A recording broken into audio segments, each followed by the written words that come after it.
Muita gente esteja se perguntando qual é a história das histórias, afinal de contas. Eu vi um convite no Facebook, eu recebi um convite impresso e eu estou aqui para saber. E vocês só cantaram e contaram algumas histórias que Jesus contou. Como é que isso nos ajuda a criar a grande história, a história das histórias?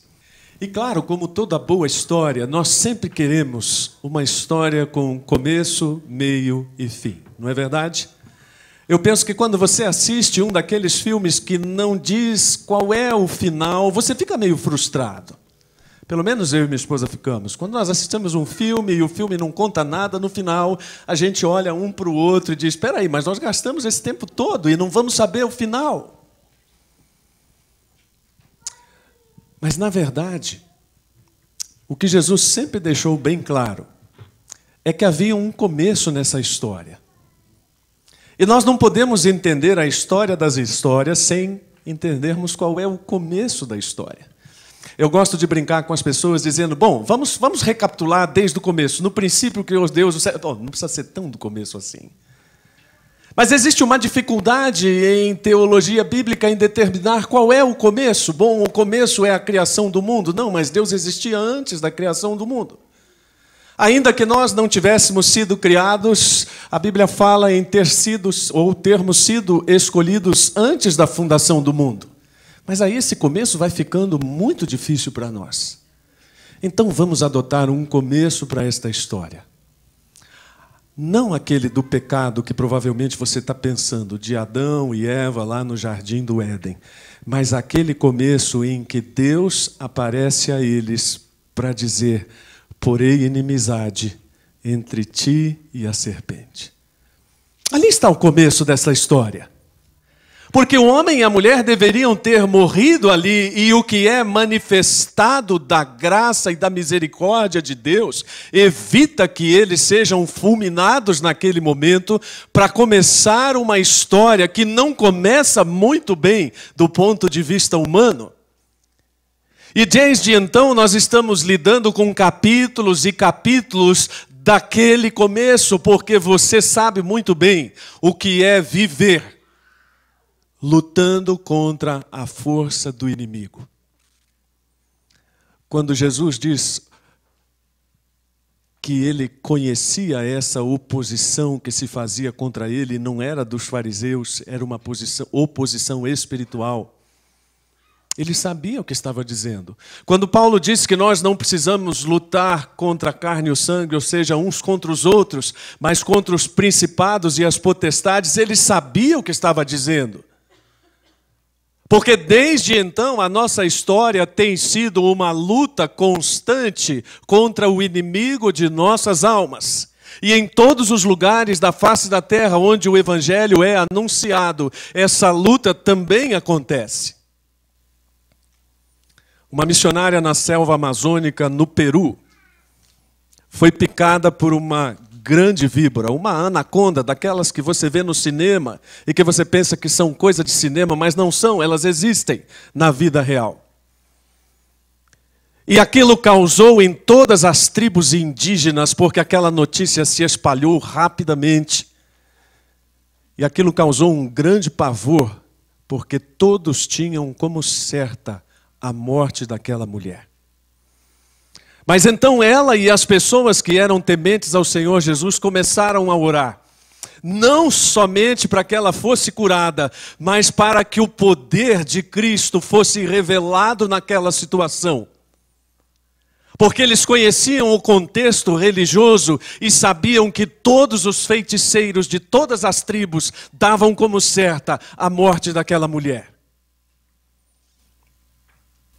Você já sabe o final desta história, não é? A mulher foi curada. E aquilo causou um impacto enorme em todas as tribos indígenas daquela região. Que poder era aquele? Maior que o poder da anaconda, maior que o veneno da anaconda. Era o poder do Senhor Jesus. Esta história ela vem se repetindo e ela atinge o seu auge exatamente na vinda de Cristo à Terra. Lá em Gálatas 4:4, o apóstolo Paulo diz que na plenitude dos tempos ele veio. Eu disse que toda a história tem começo, meio e fim. Não é exagero dizer que Jesus é o meio da história. Ele dividiu a história não apenas cronologicamente. Alguns teólogos gostam de dizer ele invadiu a história. Ele desceu para se tornar humano e para vencer aquele que é o maior de todos os nossos inimigos, a morte. E ele então se fez morte e ele morreu para que tudo aquilo que estava representado na morte, que precisava ser derrotado, fosse derrotado. Quando este grupo estava se preparando ontem, a Yarinha trouxe uma meditação para nós, extraída de um livro do Tony Campolo, de um sermão em que o pastor passou a maior parte do tempo, um pastor americano lá de uma igreja do Brooklyn, dizendo: hoje é sexta-feira, todos os céticos estão vibrando com a morte de Cristo. E ele disse: mas o domingo está vindo. The Sunday is coming. E ele voltava: hoje é sexta-feira. E parece que Jesus foi derrotado. Uma longa lista, durante meia hora ele falou. E a cada vez que ele dizia: hoje é sexta-feira, ele completava: mas o domingo está vindo. Porque a história não termina na cruz e a história não termina no túmulo vazio. A história continua.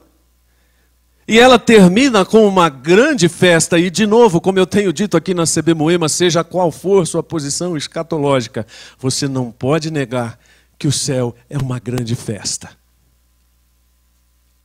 E que quando Jesus fala naquilo que está sendo oferecido ao homem como salvação, ele faz isso figurativamente, dizendo que essa oferta de salvação é a mesma coisa que um convite para um grande banquete. Era comum no Oriente Antigo que quando uma grande festa era celebrada, primeiro fosse enviado um convite dizendo: olha, vai ter uma festa. E então depois um segundo convite mais formal dizia: você lembra da festa lá do primeiro convite? Pois é, vai acontecer no dia tal, na hora tal. E foi exatamente isso que Jesus fez. Este convite à salvação, ele vem sendo feito muito antes de Jesus, pela boca dos profetas. E então Jesus vem e estabelece o convite formal, definido, oferecendo tudo aquilo que o banquete da provisão espiritual de Deus pode nos dar, para todos que quiserem aceitar. Viram? Começo, meio e fim. Não dá para terminar essa história de uma outra forma que não seja com a grande alegria daqueles que entenderam e aceitaram esse convite. Não é uma questão de pensar se Deus é justo ou injusto, porque Ele vai trazer a juízo todas as obras, inclusive daqueles que não o aceitaram. Mas é uma questão de lembrar que Deus é extremamente misericordioso. E Ele vem demonstrando isso de várias maneiras. Eu gosto de pensar que quando as pessoas olham para o dilúvio e enxergam no dilúvio um Deus irado, um Deus bravo, um Deus chateado, eu enxergo no dilúvio um Deus misericordioso que avisa durante 120 anos: vai ter paciência assim no outro lugar. E então, depois de 120 anos, ele resolve fazer aquilo que ele havia prometido fazer. É muito gostoso pensar que a minha vida, que a sua vida podem ter começo, meio e fim. E mais do que isso, gostoso pensar que nós não temos o menor medo do fim. Muita gente balançou a cabeça, muita gente ficou com a cabeça parada. Nem todo mundo talvez possa dizer que não tem tanto medo do fim assim. Mas uma coisa é certa: por causa dessa história, nós hoje temos a nossa história mudada. E uma das coisas que eu tenho refletido é que desde que eu cheguei aqui a CB Moema, há exatos 2 meses atrás, uma das palavras que eu mais tenho ouvido e que eu mais tenho falado é história. A minha história, a sua história, a história desta comunidade. O que Deus está fazendo com a nossa história? Uma coisa eu sei: está fazendo da nossa história uma parte da grande história. Está fazendo da nossa história uma história de final feliz.